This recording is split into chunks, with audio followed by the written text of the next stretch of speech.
It's been years now, but I still find myself thinking about it. Sometimes when I'm out walking the woods, or when I'm lying awake late at night, it feels like there's a part of me that can't let it go, even though I've tried to bury it. But before I go on, let me tell you about who I am, and how I ended up in that place. Because I don't think you'll understand this story unless you know a little about me, the way I think, and what kind of person I am. I'm a guy who spends a lot of time outdoors. I've always loved nature, and as a kid, I'd go camping, hiking, and fishing with my dad. He was always the outdoors type. He taught me how to survive in the wilderness, how to read the weather, how to know when you're being stalked by a bear, or when the wind's picking up and a storm's coming. I always loved that. The quiet of it, the rawness of nature. It's one of the only things in life that's real. You know, I grew up in the city, but the woods were where I felt at peace. And that's why, when I first heard about the trail near Mount Rainier, I had to go. It was a place that called to me, secluded, beautiful, almost untouched by human hands. So, I convinced my girlfriend Sarah to join me. She wasn't really into hiking like I was, more of a city girl, always busy with work, but she humored me, said she'd give it a try. We packed light, nothing too extravagant, just some sandwiches, water, and a map. We set off early in the morning, well before sunrise, hoping to catch the quiet before the crowds. The air was still cool, and the sky was clear. The trees around us were massive, towering like they'd been standing for centuries, unmoved by time or man. At first, the hike was easy. We talked about little things, how her day had been, the latest book she was reading, and it felt like a normal, peaceful outing. But the trail soon began to narrow. The ground became more uneven, and the forest started to feel thicker. There was less sunlight, the trees leaning in closer, creating a canopy overhead. It wasn't scary yet, but something about it felt different. Maybe it was the quiet. We weren't hearing as many birds. No animal sounds, just the faint rustling of leaves underfoot and the occasional crack of a branch somewhere far off. We stopped for a break, just to have some sandwiches and stretch our legs. It was around noon. I remember sitting on a fallen log by a small creek, the water bubbling quietly beside us. I was lost in thought when Sarah suddenly froze. I hadn't noticed at first, but then I turned around and saw her standing there, staring at something with wide eyes. Her face was pale, almost drained of color. "What is it?" I asked, standing up and brushing off my pants. I followed her gaze and froze. There, just off the trail about 20 feet away, was a tree, a big one, thick, ancient looking. But that wasn't what caught my attention. What made my stomach drop was what was stuck inside it. A deer, a full-grown buck, antlers and all, its body lodged halfway up the trunk. It wasn't hanging from a branch, or caught in some kind of trap. No, it was inside the tree, like the tree had grown around it. The front half of its body stuck out one side, the back half the other. The hind legs hung limp, dangling from the opposite side. Its eyes were glassy, vacant, as if it had been there for a long time. I couldn't breathe. It didn't make sense. Trees didn't grow around things that fast. And yet, there it was. The deer's body fused with the trunk, like some sickening anomaly. The bark was smooth and untouched where the deer met it, like it had molded itself to fit the shape of the carcass. The thing was fresh, barely starting to rot, with just a few flies buzzing around it. But there was no blood, no torn flesh, no sign of struggle. It was like it had simply been absorbed. I took a step forward, my curiosity overtaking my better judgment. I wanted to understand it, to make sense of it, but Sarah grabbed my arm, her grip tightening so hard it hurt. "Get away from it," she whispered, her voice shaking. I didn't answer at first. I just kept staring at it, feeling a gnawing unease creep up my spine. I knew something was wrong, but I couldn't place it. Something felt off. The air seemed to thicken around me, like it was pressing down on me. There were no sounds anymore. The birds had stopped. The wind had stilled. I felt like I was being watched, and I couldn't shake the feeling that whatever had put that deer there was still nearby, waiting. But I couldn't look away. I couldn't stop myself from going closer. I circled around the tree, inspecting the body from the other side, and that's when I saw it, another thing that made my stomach twist. The back half of the deer was just as unnaturally stuck inside the tree, and I could feel the hair on the back of my neck stand up. I brushed my fingers lightly against the bark, and that's when the full weight of it hit me. It wasn't just weird, it was wrong. This wasn't just an oddity of nature. This was deliberate. Someone, or something, had done this. But why? And how? I stepped back, my heart pounding in my chest. Sarah was standing behind me now, her eyes wide with terror. She didn't speak, just grabbed my arm again, pulling me away. "We need to go," she said, her voice strained. I didn't argue, but as we turned to leave, I couldn't help but glance back. The deer's eyes seemed to follow me, or maybe it was just my mind playing tricks on me, but I swear, they were watching me, they were alive. We didn't talk much as we hiked back. Sarah was quiet, almost too quiet, and I could feel her tension, her unease rubbing off on me. It didn't help that the woods felt different now. What had seemed like a peaceful, serene place now felt like a trap. I couldn't shake the feeling that something was out there, something that had been watching us the whole time. By the time we made it back to the car, I was already questioning everything. I told myself it was nothing, just a weird, unexplained occurrence, but deep down, I knew it wasn't. I knew we had stumbled onto something that shouldn't be. When we got home, Sarah asked me not to tell anyone about it. She said it was just a freak thing, and I should forget about it, but I couldn't. I couldn't stop thinking about it, and over the next few days, it started to haunt me. I kept replaying it in my mind, the way the deer's body was stuck in the tree, the way its eyes had seemed to follow me, the sense of wrongness that had filled the air. I started to feel like I was going mad, questioning whether I'd imagined the whole thing. A few days later, I mentioned it to Jim, a guy I worked with who had spent years in the forests near Mount Rainier. He was an experienced hiker, someone who'd seen his fair share of strange things. When I told him about the deer, he went quiet for a long time, just staring at the ground. "That doesn't sound right," he finally said, his voice low. "You sure it wasn't just some kind of freak accident?" I shook my head. "No, Jim, it wasn't. I don't know what it was, but it wasn't an accident." Jim didn't say anything else. He just looked at me like he knew something I didn't, but wasn't willing to share. After that, he started avoiding me. It was subtle, but it was there, like he knew something, and I wasn't supposed to. I still think about that deer. I still think about the way the air had felt, thick with something unnameable, the way everything had gone quiet the moment I laid eyes on it. Something had happened out there in the woods, something I couldn't explain, and the worst part is, I'm not sure I ever will. The feeling of being watched, of being followed, it still lingers with me, and sometimes, late at night, I hear the wind rustling through the trees, and I swear I can hear something moving, just out of sight.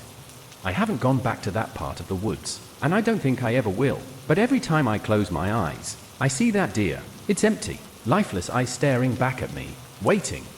I don't know what it was. I don't know who or what put it there, but I know that whatever it was, it's still out there, and it's watching. And maybe, just maybe, it's waiting for someone else to stumble upon it. Story 2. It was a chilly, quiet Sunday evening when I got the call. You know the kind of call, the one that interrupts your routine, the kind that sets your pulse racing, even when you have no idea what's coming. I was sitting on the couch, half watching a game, and half thinking about what I was going to do next. Things had been calm lately, maybe too calm. It had been a few months since the last real job, but that call shattered the calm. Be at the courthouse at 8 a.m. sharp tomorrow. We've got a task force briefing. My supervisor's voice crackled over the line. There wasn't even a hello, just straight to business. That was all I got. No details, no hints. The urgency in his voice was unmistakable, but it wasn't until I showed up the next morning that the real horror began. I was a deputy U.S. Marshal, working out of the Spokane district for almost 4 years by then. I'd seen my share of rough cases, but nothing had ever prepared me for this one. When I stepped into that briefing room at 8 a.m., the room was already buzzing with quiet chatter. The others, fellow marshals, a couple of state troopers, and some local detectives, were all standing around, sipping coffee, but their faces were grim, the kind of grim that told me this wasn't just another fugitive hunt. I was just getting settled when the chief deputy marshal walked in. Everyone stopped talking. He set his coffee down, adjusted his jacket, and got right to the point. "All right, listen up. We've got a high-priority fugitive. Name's Raymond Ridgway, 42 years old, red hair, burned scars on his hands, multiple tattoos. He's wanted for homicide, for counts. To be exact, 2 in Idaho, 2 in Oregon, and he's also responsible for the murder of 2 FBI agents last year." He paused, letting the gravity of the situation settle in. The room was quiet. Then he dropped the bomb. "He's holed up in the Patton Wilderness, near the Canadian border. This is where you come in."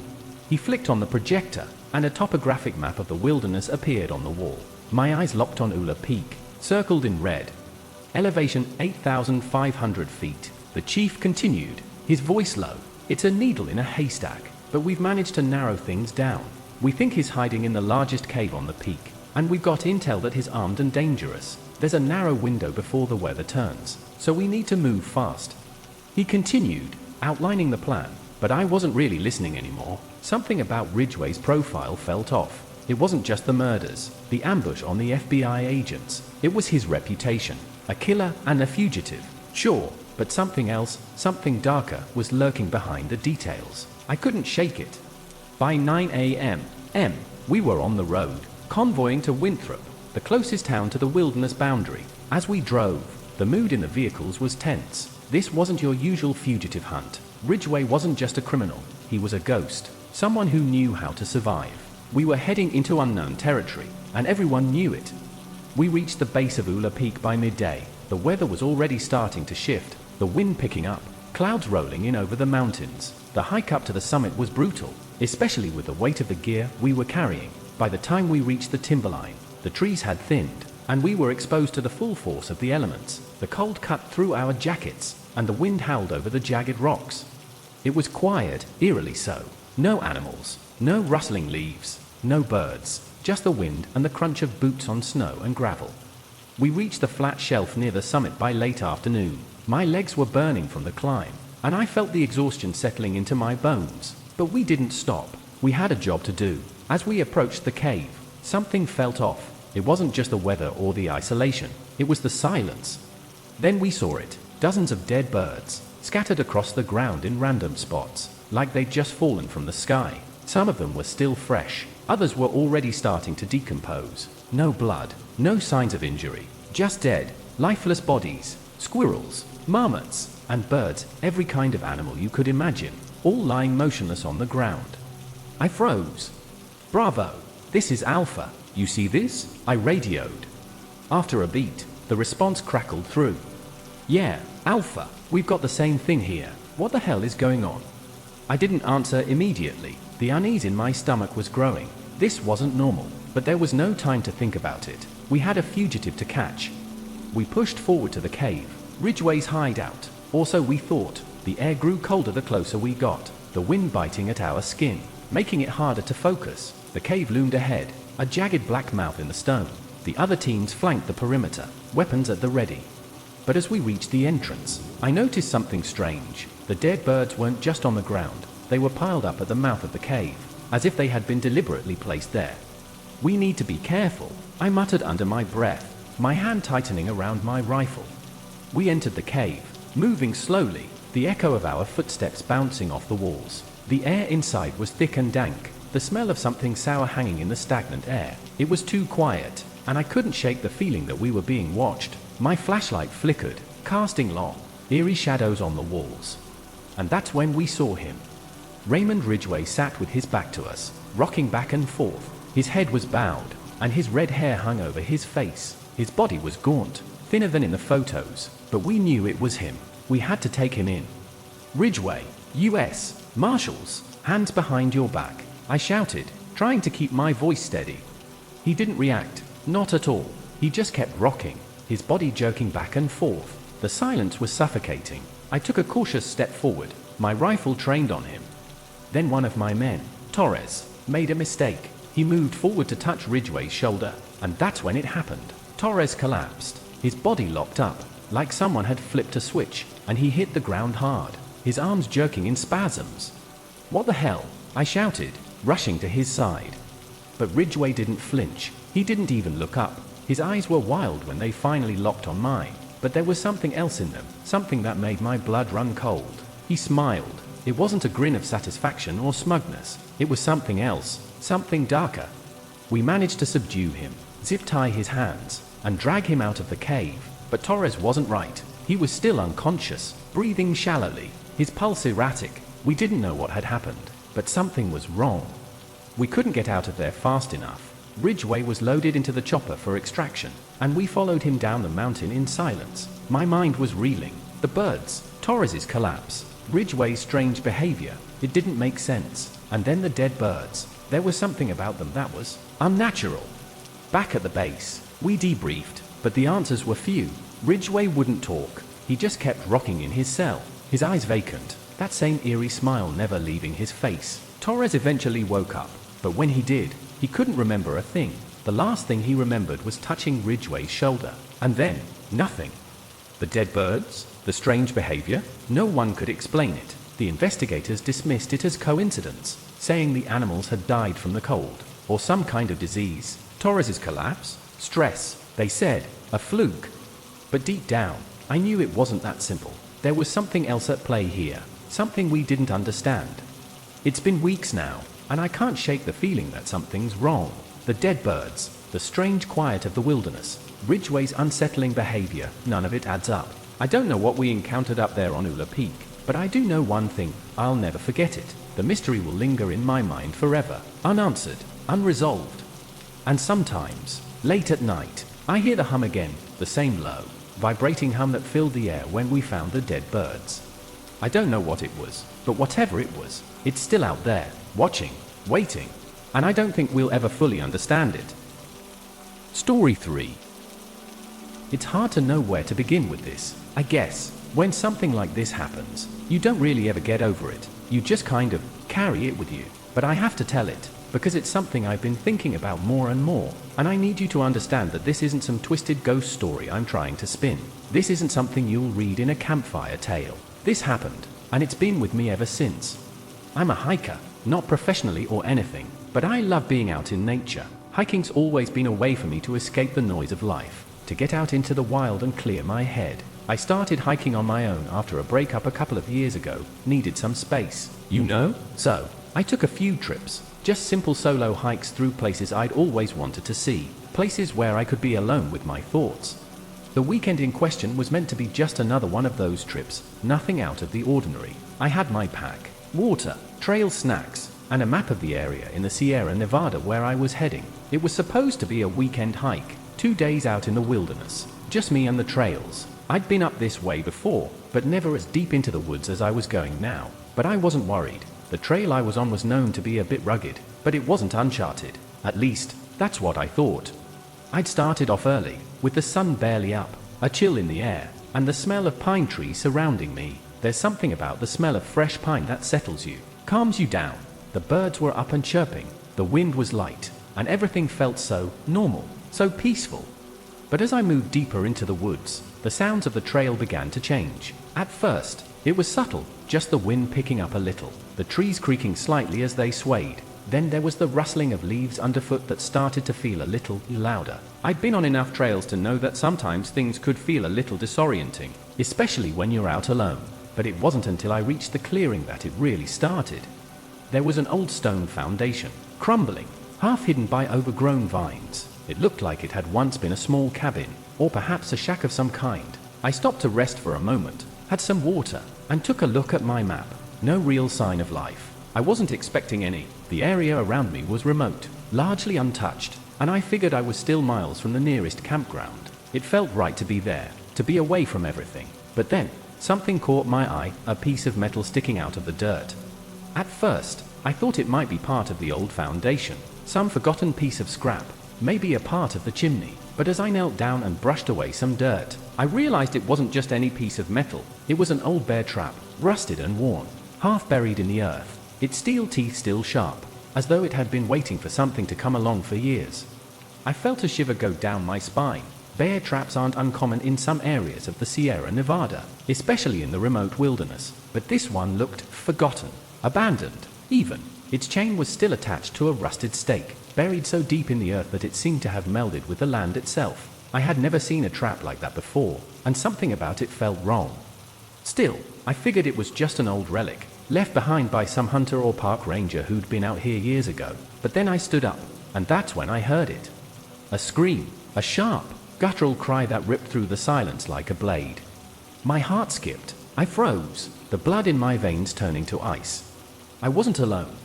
I didn't think, didn't reason, I just ran, my feet pounding against the uneven earth, my mind racing. I thought it might be an animal, a mountain lion maybe, or some other creature of the woods. But as I ran toward the source of the scream, I felt something else, something deeper. The woods felt wrong. The rustling, the movement around me, felt too deliberate, like the trees themselves were closing in. It was too quiet, too still, as though the world had stopped for a moment just to watch.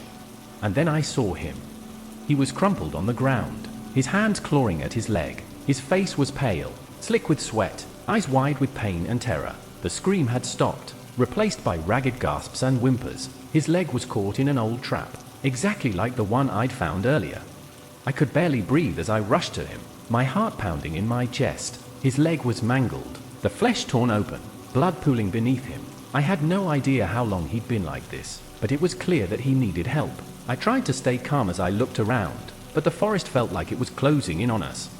"Help me," he gasped, his voice barely a whisper. I didn't know who he was. I didn't know how he had gotten here, but all I knew was that he was in pain, and I needed to help him.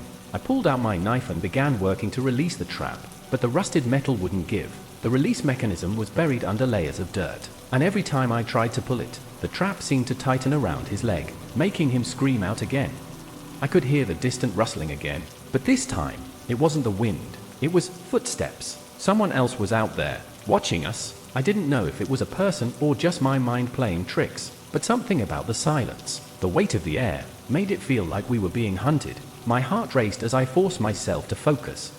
Finally, after what felt like an eternity, I managed to find the release lever, hidden beneath the dirt. I pushed it down with all my strength, and the jaws of the trap sprang open. The man's leg was free, but his screams didn't stop. Blood was everywhere, and I knew we had to move. Fast. I dragged him back to the clearing, trying to keep my head, but the whole time, I couldn't shake the feeling that we weren't alone. The footsteps, closer now, seemed to follow us, and every now and then, I'd catch a glimpse of movement in the trees.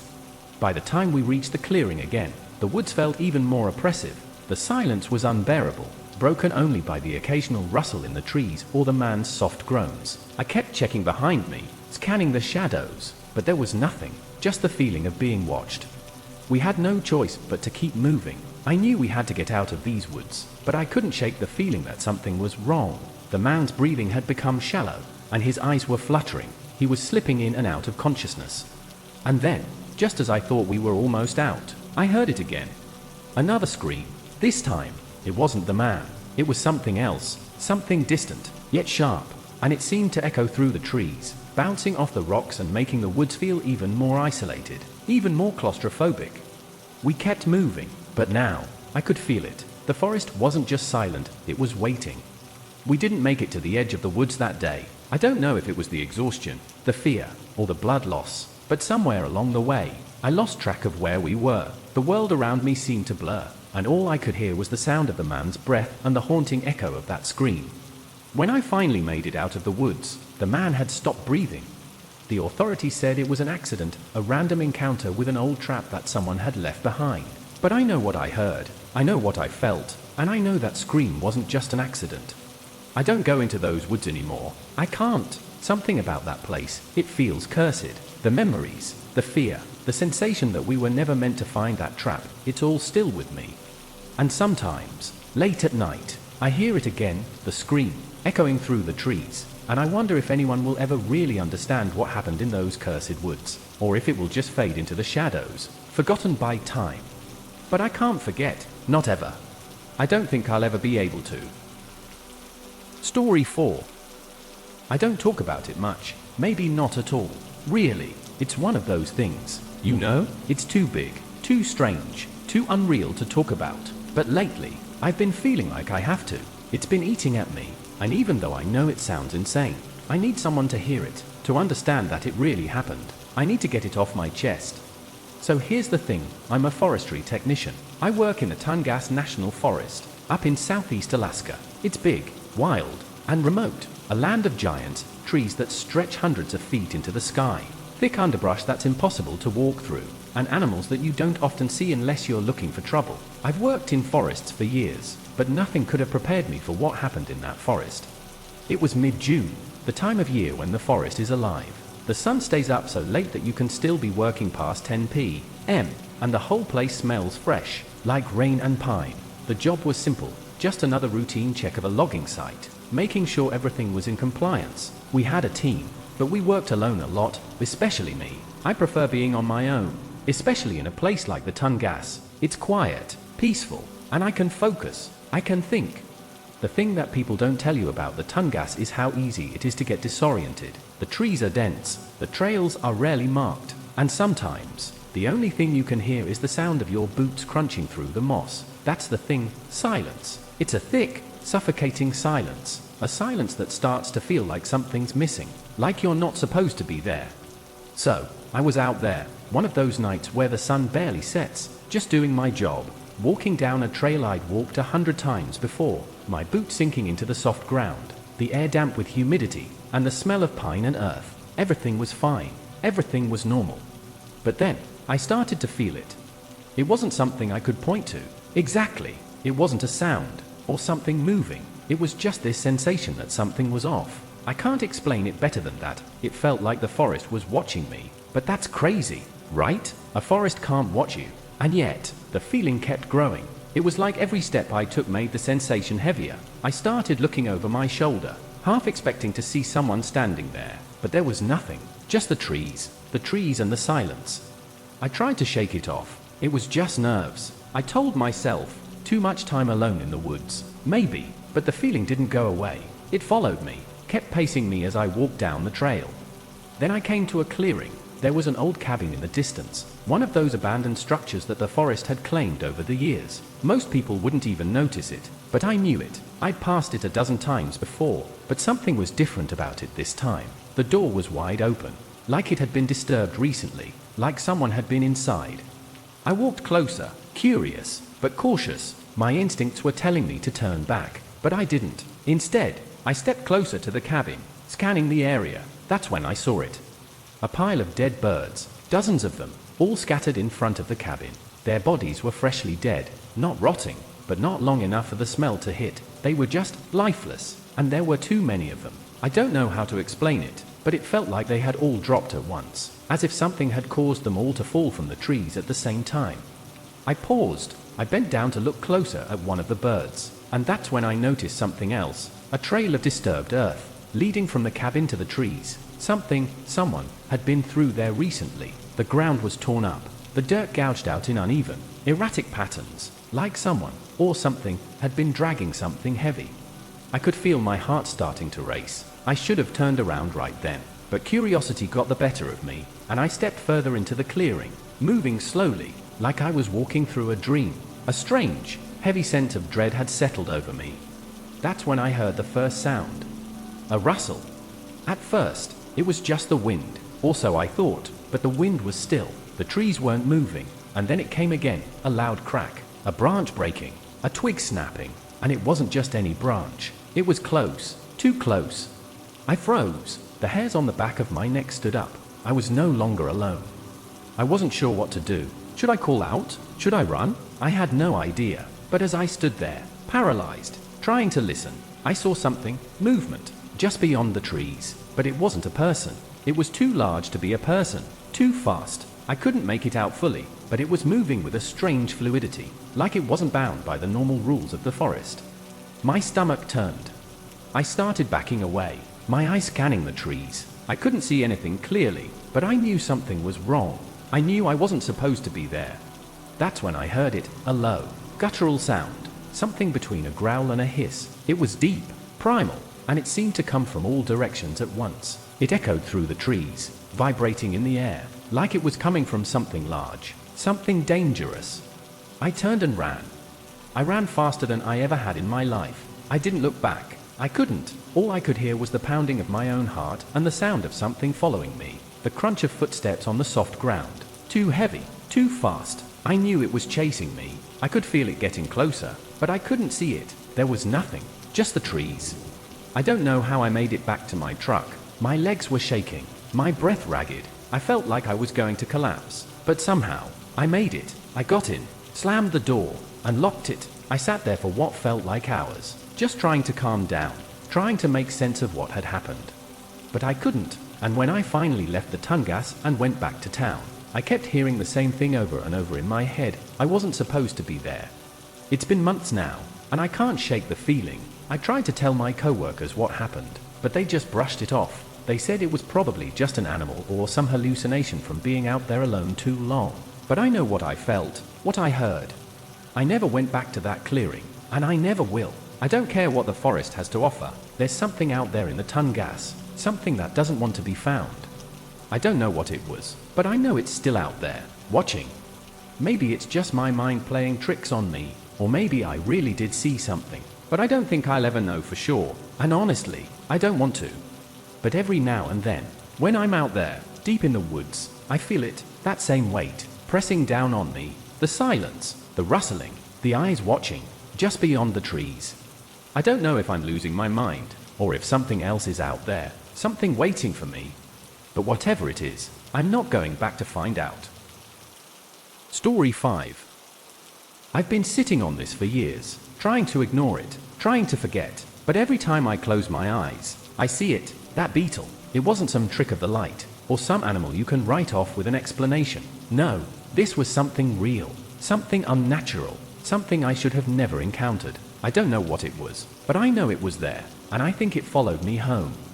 I've always been an outdoors guy. I grew up hiking with my dad, spent summers camping in the Rockies, and loved every minute of it. So, when I heard about the Everglades, I didn't hesitate. Sure, I'd heard the stories about the alligators, the swamps, the mosquitoes, but there was something about the idea of getting lost in one of the most famous wild places in the country that felt like a challenge I couldn't turn down. I had taken a few camping trips on my own before, but nothing like this. This was different. The Everglades are huge, so vast that you can drive for hours and still not be anywhere near the heart of it. I'd planned for days, researched the trailheads, marked my map, and packed as carefully as I could. The weather was typical for Florida, humid, hot, and thick with the scent of wet earth and decay, but it wasn't unbearable. Not yet. The first day went fine.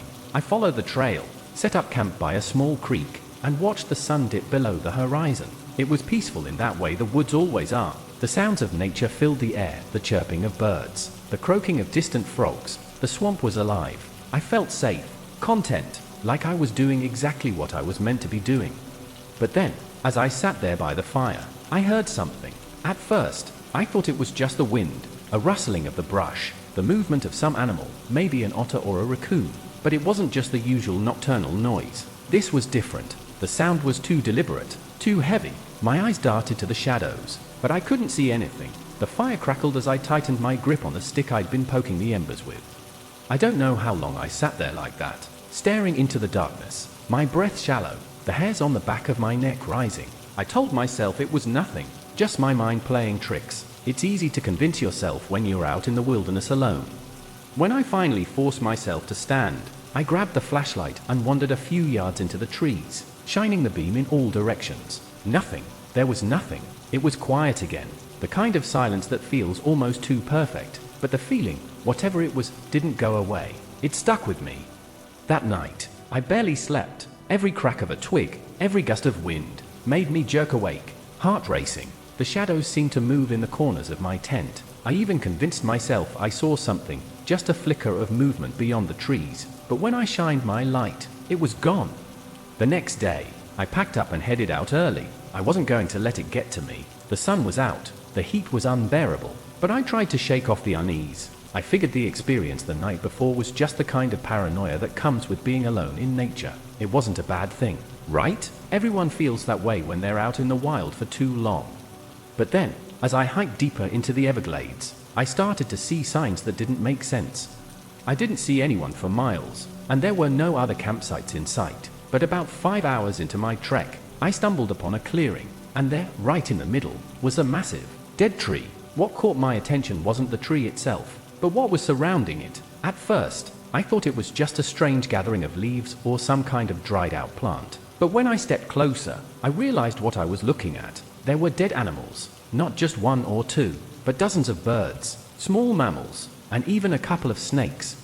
The weird part? They were all lying in a perfect circle around the tree, not scattered at random, but arranged in a way that made no sense. Their bodies didn't have any visible wounds or signs of decay. They were just dead. Their eyes, wide open, seemed to be staring straight at me. I couldn't shake the feeling that this wasn't a natural occurrence. Something had caused this. Something had placed them here. I backed away, my heart pounding, but it wasn't until I turned around to leave that I felt the first real shift, the shift that I couldn't ignore anymore. I saw it. At first, it was just a flicker of movement, something dark and fast, darting across my peripheral vision. I turned, flashlight in hand, ready to catch whatever animal had been lurking in the shadows. But when I shined the light, I froze. There, In front of me, on the trunk of a nearby tree, was the largest beetle I'd ever seen in my life. It wasn't just big, it was massive. Its body was a dark green, almost black, and its wings were partially spread, as if it was preparing to fly. But what made my stomach drop was the way it was looking at me. Its eyes, huge, glossy, black, seemed to lock onto mine. They were wet, reflecting the light of my flashlight, and they seemed too intelligent, too aware. I couldn't move. It felt like the air around me had thickened, the weight of it pressing in on my chest. The beetle didn't move, didn't flinch, it just stared at me, and in that moment, I felt something primal, something ancient, something that shouldn't have been there. I don't know how long I stood there, staring back at it. Time felt like it had stopped. I wanted to turn and run, but my legs wouldn't move. The only thing I could do was watch as the beetle slowly, deliberately, lifted its wings and hovered just a few inches above the tree. I snapped out of it. Instinct kicked in, and I turned and ran. I don't know how far I ran. I just kept running until I couldn't hear the sound of the beetle's wings anymore, until I couldn't see anything but the trees flying past me. My heart was thundering in my chest, my mind racing, and all I could think about was the way those eyes had watched me. I eventually found my way back to the trail. I didn't look back. I didn't stop until I was back at the car, my hands trembling as I fumbled for the keys. I left the Everglades that day. I didn't even stop to pack my things properly. I just drove, straight through, until I was far away from that place. That night, I kept seeing it, the beetle, its eyes. It wouldn't leave my mind. I tried to convince myself that it was just a hallucination, a trick of the light, but deep down, I knew it wasn't. There was something off about that beetle, something wrong. And when I told people about it, they just laughed. But I can't shake it. I know what I saw, the thing in the trees, the eyes, the way it made me feel, like I was being watched, like it was waiting for something. I tried to go back. A few weeks later, I thought maybe it was just my imagination, that I was overreacting. But when I got to the edge of the Everglades, I couldn't bring myself to go in. The memory of that beetle, its eyes staring at me, stopped me cold.